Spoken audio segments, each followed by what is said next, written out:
Pronatec oferece cursos técnicos em várias áreas. As inscrições estão abertas até o dia 16 de setembro. Dengue Móvel reforça combate à dengue em Vazante. «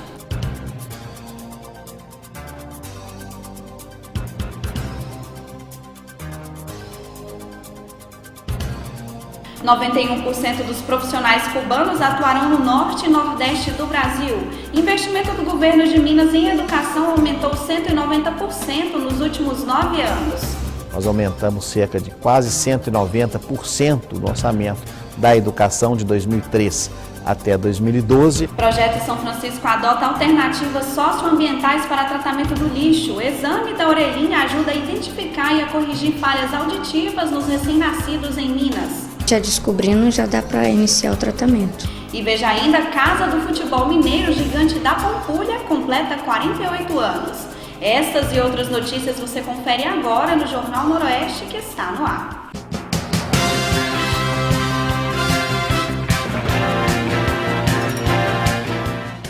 Joinville, em Santa Catarina, Caxias e Bento Gonçalves, no Rio Grande do Sul, Foz do Iguaçu e Curitiba, no Paraná, são exemplos de cidades da região sul que oferecem cursos técnicos para jovens e adultos que tenham concluído o ensino médio. Toda a formação, que varia de 800 a 1.200 horas, é gratuita pelo Programa Nacional de Acesso ao Ensino Técnico e Emprego do Ministério da Educação. As inscrições podem ser feitas até o dia 16 deste mês pela internet. E nesta sexta e sábado, a partir das 9 horas da manhã até as 3 horas da tarde, o Dengue Móvel estará na Praça Senador José Hermílio de Moraes, em frente ao Fórum de Vazante, como parte da programação da Semana de Enfrentamento à Dengue na cidade. Profissionais da saúde e de educação, empresas e fundações estiveram presentes na manhã desta quinta-feira no Anfiteatro Municipal para receberem orientações da equipe da Secretaria de Estado de Saúde sobre o Dengue Móvel, que faz parte da programação da Semana da Força Tarefa realizada em Vazante. Chegou ontem, no município, o Dengue Móvel. Ele vai estar trabalhando na Praça do Fórum, onde vai estar realizando troca de material, que possíveis focos, onde o mosquito da dengue pode estar se proliferando, por material escolar. Vai acontecer essas trocas do dia 6 e dia 7, de 9 horas da manhã às 15 horas. E lembrando que o Dengue Móvel é um caminhão em que as pessoas podem trocar objetos que acumulam água por material escolar. Esta é mais uma maneira do Estado mobilizar a comunidade contra a dengue. E municípios do Norte e Nordeste serão os maiores beneficiados pelo trabalho do primeiro grupo dos médicos cubanos que chegaram ao Brasil após o acordo do Ministério da Educação com a Organização Pan-Americana da Saúde dentro do programa Mais Médicos. Os 400 cubanos serão direcionados a 219 localidades. Juntas, as regiões Norte e Nordeste receberão 91% desses médicos, o equivalente a 364 profissionais.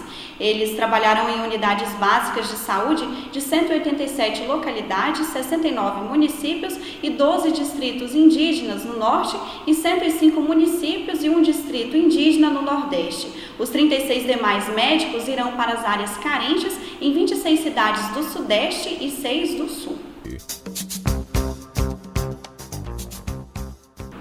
E o projeto São Francisco adota alternativas socioambientais para o tratamento do lixo. O reaproveitamento de resíduos e a coleta seletiva são exemplos das ações praticadas nos canteiros das obras. O empreendimento investe cerca de R$1 bilhão em programas ambientais.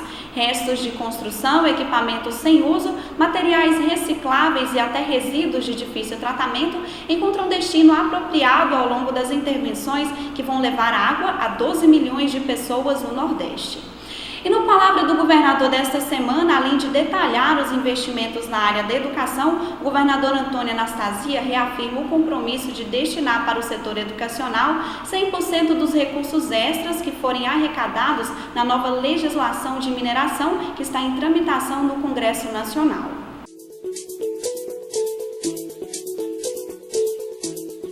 O governo federal, depois de uma grande insistência e uma grande campanha feita em alguns estados, especialmente Minas Gerais, maior estado minerador do Brasil, encaminhou ao Congresso o novo marco regulatório da mineração.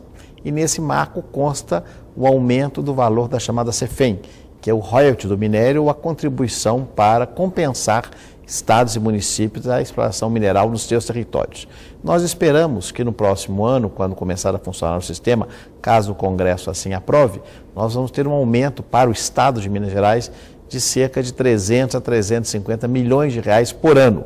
E nós nos comprometemos, de fato, a alocar esse recurso na educação, especialmente para a questão da infraestrutura das escolas, porque sabemos que esse valor é um valor expressivo, mas pequeno em face da folha de pagamento da educação. Mas será muito importante para a infraestrutura educacional, onde sempre demandamos mais investimentos.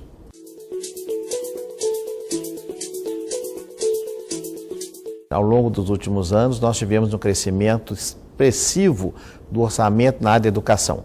Nós aumentamos cerca de quase 190% do orçamento da educação de 2003 até 2012, enquanto nesse mesmo período a inflação foi cerca de 60%. Então, de fato, nós tivemos um aumento muito expressivo dos recursos da educação. Agora, é sempre bom lembrar que esses recursos eles são destinados a vários segmentos, não só para a folha de pessoal, que aliás esta, desde 2010 até este ano, nós tivemos nela também um aumento muito expressivo. A folha aumentou mais de 70%, contra cerca de 20% da inflação no período. Então, nós sabemos também que são recursos destinados ao custeio, destinados também à infraestrutura. Essa infraestrutura que eu mencionava há pouco vem recebendo atenção especial do governo. Já foram investidos mais de 400 milhões de reais na melhoria das escolas públicas do estado de Minas Gerais e estão em obras mais quase 400 milhões, mais de 385 milhões de reais para mais obras, que significam quadras, laboratórios, bibliotecas, melhorando bastante. E isso somado, como eu disse, aos investimentos de remuneração do professor, quando passamos a ter no Estado um valor, inclusive, cerca de 40% acima do piso nacional definido na esfera federal. Hoje, para uma jornada de 24 horas, nós temos um valor em Minas superior a R$ 1.300. Então, isso está bem acima daquele piso que é estabelecido para 40 horas.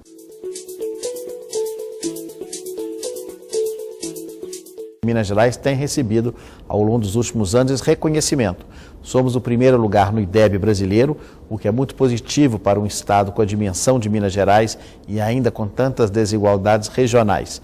Temos conquistado continuamente os melhores lugares, sempre o primeiro lugar na Olimpíada de Matemática ao longo dos últimos anos, o reconhecimento de diversas instituições nacionais de grande credibilidade ao avaliar como é o ensino em Minas Gerais, tem dado ao nosso estado sempre o primeiro lugar, tanto na área dos municípios que têm melhor educação, como também através das escolas de melhor qualidade. Então, a primeira posição no IDEB e as notas positivas que vemos recebendo, de fato, demonstram que essa ênfase tem dado bons resultados.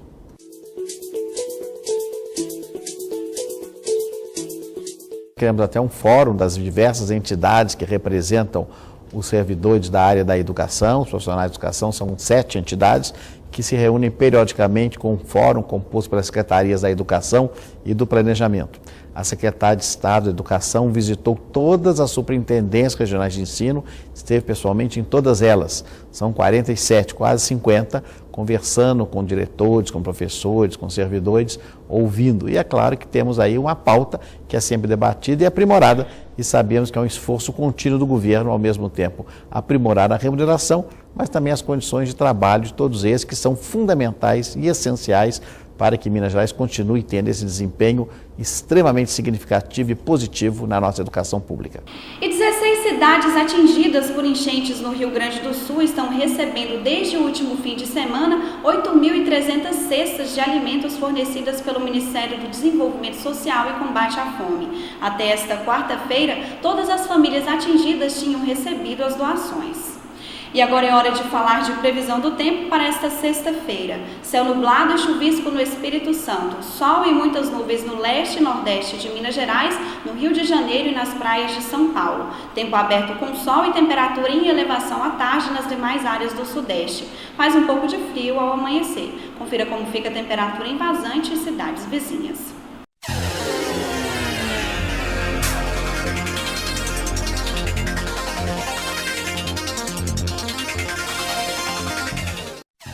Em Lagoa Grande, mínima de 17, máxima de 29 graus. Em Coromandel, mínima de 15, máxima de 26. E em Vazante, mínima de 16 e máxima de 27 graus.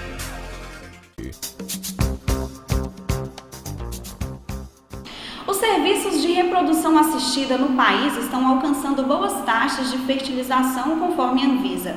Levantamento da agência mostra que a maior parte dos embriões congelados está no estado de São Paulo, que reúne 42,2% de todos os congelamentos no país. Em seguida, vem os estados do Rio de Janeiro, Minas Gerais e Ceará. Em relação à doação para pesquisas de células-tronco, em 2012 foram doados 315 embriões. As doações vieram de 4 estados: São Paulo com 281, Rio de Janeiro com 25, Minas Gerais com 5 e em Goiás com 4. E o Instituto da Previdência dos Servidores do Estado de Minas Gerais oferece aos seus beneficiários residentes na capital e no interior do estado a realização do teste da orelhinha ou do ouvidinho, independente da maternidade em que a criança tenha nascido. Um exame simples, rápido e indolor é suficiente para detectar possíveis alterações auditivas no recém-nascido. É o teste da orelhinha, que uma lei estadual obriga que seja feito na rede pública de Minas gratuitamente. Ele é realizado logo após o nascimento, com o bebê dormindo em sono natural. Não precisa de picadas ou colher sangue do recém-nascido e não tem contraindicações. Dura em torno de 10 minutos. Se o bebê tiver algum problema de audição ao nascer, aí já descobrindo, já dá para iniciar o tratamento. Um fone acoplado a um computador é colocado na orelha do bebê e emite sons de fraca intensidade.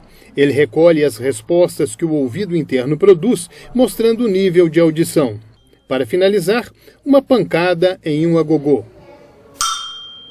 Se o bebê se assustar, significa que está ouvindo bem. Se a criança falhar no exame de triagem, ela é encaminhada para o serviço de diagnóstico audiológico que fica no Hospital Municipal de Lombeires. E lá é feito o diagnóstico e a criança vai ser encaminhada para o tratamento. O teste é realizado em todas as maternidades ligadas à Fundação Hospitalar do Estado de Minas Gerais e no Hospital do Ipiceng. Na maternidade Odete Valadares, são feitos de 20 a 25 testes da orelhinha por dia. Um exame importante, principalmente para os bebês que têm histórico de casos de surdez na família, internação em UTI por mais de 48 horas ou infecção congênita. E palco de alguns dos principais capítulos do futebol mundial, o estádio Governador Magalhães Pinto, conhecido tradicionalmente como Mineirão, completou nesta última quinta-feira, dia 5 de setembro, 48 anos de existência, sendo seu primeiro aniversário após a reforma visando completa modernização do estádio mineiro. Alguém aí conhece o estádio Magalhães Pinto? Não mínima ideia. Não sabe? Não. Magalhães Pinto? Não. E onde ele fica? No Rio, né? No Rio. O Mineirão? Isso. Lagoa da Pampulha? Esse. O Mineirão é um daqueles casos em que o apelido ficou mais famoso que o nome original. Para entender essa história, vamos voltar a 1965, quando ele foi inaugurado com o nome de Estádio Minas Gerais. Um ano depois, virou o Estádio Governador Magalhães Pinto, em homenagem ao governador que concluiu a obra. Mas, e o apelido? Quando surgiu? Os professores Tiago Dornas e Pedro Perini resolveram pesquisar a fundo essa questão. Esse ano é a aproximação do torcedor e do estádio, porque você tem o nome dele, aqui é Governador Magalhães Pinto, estádio Governador Magalhães Pinto. Quase ninguém conhece o estádio por esse nome. E ele é o Mineirão. Pode ser todos os nomes que foram usados, Governador Magalhães Pinto, Estádio Minas Gerais, que foi o primeiro, Colosso da Pampulha, ele é sempre o Mineirão. Segundo o estudo, a partir de 1967, o apelido se tornou tão popular que ninguém mais falava o nome original quando se referia ao estádio. Mais recentemente, outros acabaram influenciados pelo apelido. É o caso do Engenhão, no Rio de Janeiro, do Barradão, na Bahia, do Castelão, no Ceará. E o interessante é estados em que os estádios são mais antigos, tem menos estádios com nomeação em ão. Estados em que os estádios são mais novos, a maioria dos estádios tem a terminação em ão. Então a gente foi atrás de uma comprovação empírica, coletando dados na fonte dos jornais mineiros para comprovar essa hipótese, né? É uma pesquisa que tem que ser relativizada, porque o ideal seria pesquisar a história de todos os nomes terminados em ão, mas há uma indicação muito forte de que o nome Mineirão se tornou um modelo para o resto do país. Quando o Mineirão ganhou esse apelido, havia apenas 10 estádios no país com nomes terminados em ão, mas nenhum era tão famoso. O certo é que o apelido marcou época e, ao que tudo indica, jamais deixará de ser usado pelos torcedores. Tem aquela música, amigo, eu vou no Magalhães Pinto, aí não dá certo, né, velho? Eu vou no Mineirão. E por hoje é só, até a nossa próxima edição amanhã às 18h15. Tenham todos uma excelente noite.